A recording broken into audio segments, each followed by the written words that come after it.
Excel has been around, believe it or not, since 1987.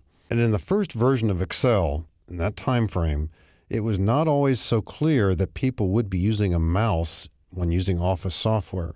So every Excel feature was designed so that it could be accessible by way of the mouse or the keyboard. And that legacy is still with Excel. We can use the menu system from the keyboard.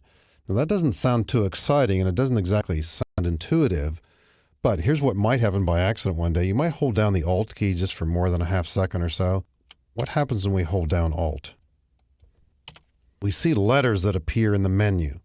Now, at first it seems like, okay, F for file, H for home, then N for insert, P page layout, M formulas, and so on. We see them up there. It seems like first letters are sort of the rule, but not quite. Why are they there, and what does that mean? Well, we could get into the data menu, for example, by pressing A. We could get into the formulas tab by pressing M. I'm going to press A right now. And now we see letters on the data tab associated with each little group there.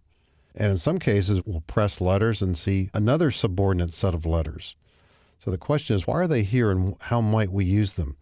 I'm looking for the moment at the SA there, presumably would mean sort ascending. I see it next to that button. Suppose I work with database data a lot.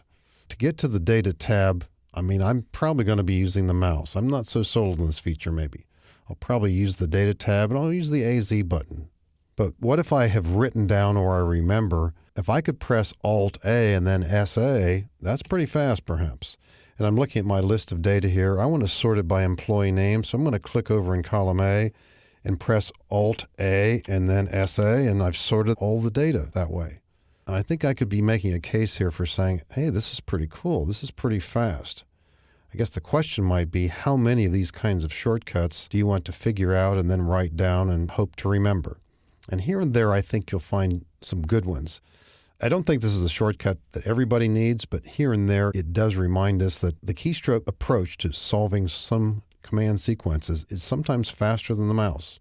So give it a shot, and I think you can see by the example here, it has some merit.